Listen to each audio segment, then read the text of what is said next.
ہمارے ہاں عام طور پر اس مہینے کو اور اس دن کو یوم عاشورہ کو صرف سیدنا حسین رضی اللہ عنہ کے طور پر منایا جاتا ہے، حالانکہ قرآن و حدیث کی روشنی میں جو میں نے آپ کو ذکر کیا تو ایسا نہیں ہے۔ اس دن کی اور اس مہینے کی ایک اپنی اہمیت اور ایک اپنی فضیلت ہے۔ اب قرآن کی روشنی میں اور حدیث کی روشنی میں چند اعمال ذکر کروں گا۔ سب سے پہلے یہ کہ اس مہینے کا نام محرم الحرام، محرم کا معنی بھی قابل احترام معزز، حرام کے معنی بھی قابل احترام معزز۔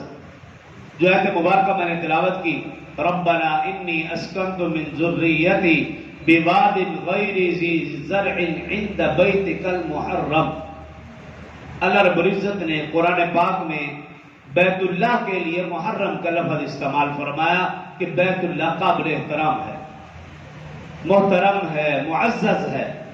7ویں سپارے میں اللہ رب العزت نے کعبۃ اللہ کے لیے فرمایا جعل اللہ الکعبۃ البیت الحرام، یہاں حرام کا لفظ ہے کہ کعبۃ اللہ یہ ایسا مکان ہے جو قابل احترام ہے، محترم ہے، معزز ہے۔ تو محرم ہو یا حرام دونوں کا مطلب قابل احترام، معزز۔ اور جو اگلی آیت مبارکہ میں نے تلاوت کی تھی، یہ آیت مبارکہ سننے سمجھنے کے قابل ہے۔ اس سے پہلے آپ اس کا حوالہ یاد رکھ لیں، سورۃ توبہ سپارہ نمبر 10 آیت نمبر 36 ان عدت الشہور، اللہ رب العزت نے ارشاد فرمایا عدت الشہور، بے شک مہینوں کی تعداد، عند اللہ، اللہ کے ہاں، 12 شہرن، 12 مہینے، اللہ کے ہاں 12 مہینے۔ کب سے؟ کہاں؟ فی کتاب اللہ، اللہ کی کتاب میں، قرآن پاک میں۔ کب سے مہینوں کی تعداد 12؟ یوم خلق السماوات والارض، جب سے اللہ نے زمین و آسمان کو پیدا کیا، بنایا، تب سے اللہ نے 12 مہینے بھی بنائے۔